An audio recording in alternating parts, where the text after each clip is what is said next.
අද අපි හදන්නේ ලොකු පොඩි කවුරුත් කන්න කැමති කූරු බයිට්. මේ කූරු බයිට් එක හදන්න හරිම ලේසි. ප්‍රධාන අමුද්‍රව්‍ය දෙකයි ඕනේ. ඒ තමයි කඩල පිටි, හාල් පිටි.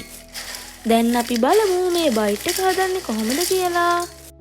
මුලින්ම හාල් පිටි ග්‍රෑම් 200ක් බෝල් එකකට එකතු කරගන්නවා. කඩල පිටිත් ග්‍රෑම් 200ක් ඒ බෝල් එකටම එකතු කරගන්නවා.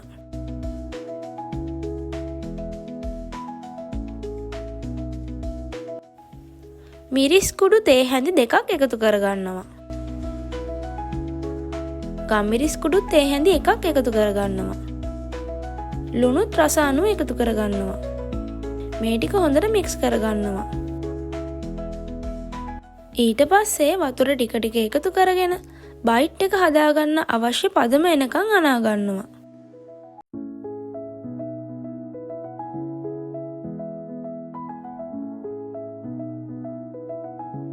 මෙන්න මේ වගේ පදම එනකම් බයිට් මිශ්‍රණය අනා ගන්න. ප්ලාස්ටික් බෝතලයක් අරගෙන ඒකේ මූඩියේ කුඩා සිදුරක් විද ගන්න. ඒකට ඔයාලා හදාගත්ත බයිට් මික්ස්චර් එක දාගන්න. පෑන් එකකට තෙල් ටිකක් දාලා තෙල් ටික රත් වුණාට පස්සේ ඒක රත් වුණාද කියලා බලන්න බයිට් ටිකක් දාලා බලන්න. මේ විදිහට බයිට් ටික දාපු ගමන් තෙල් එකේ උඩට එනවා නම් තෙල් ටික හොඳට රත් වෙලා මේ ටික ලිපෙන් ඉවත් කරගෙන අපි ඉතිරි බයිට් ටික හදාගමු.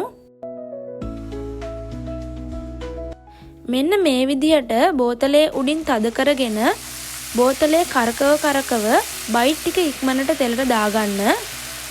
බයිට් ටික තෙලට දාගන්නකොට ඉක්මනට දාගන්න. එතකොට ඔයාලට බයිට් ටික ලස්සනට ගන්න පුළුවන්. මේ විදිහට තෙලේ පාවෙනකොට මේක අනිත් පැත්ත හරව ගන්න. අනිත් පැත්තත් හරවලා තප්පර 5ක් 6ක් තිබුණාට පස්සේ මේක ලිපෙන් ඉවත් කරගන්න.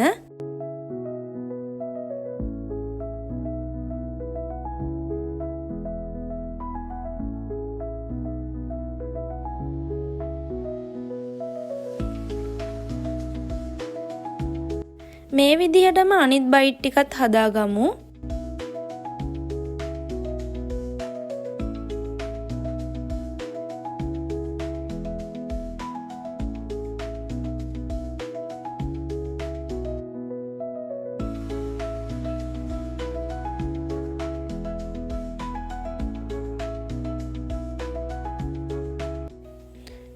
මේ තියෙන්නේ අපි හදාගත්ත බයිට් ටික.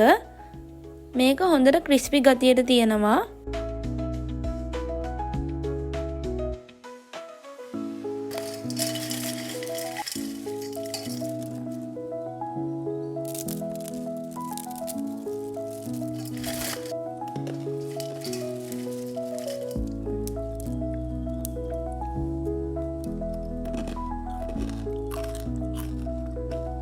ඔයාලටත් ඇහුණා නේද බයිට් වල ක්‍රිස්පි ගතිය? දැන් අපි මේ බයිට් ටික පොඩියට කඩාගෙන අවශ්‍ය මිරිස් කුඩු, ලුණු කුඩු එකතු කරගමු.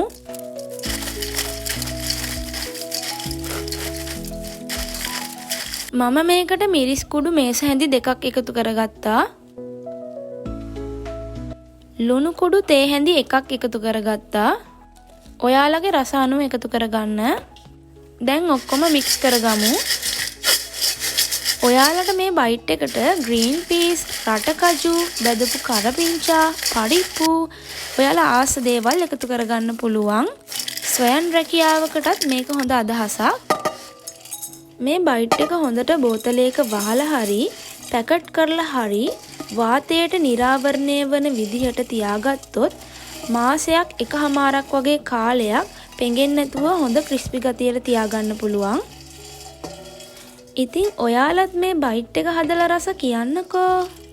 අදට ගිහිල්ලා එන්නම්. බයි.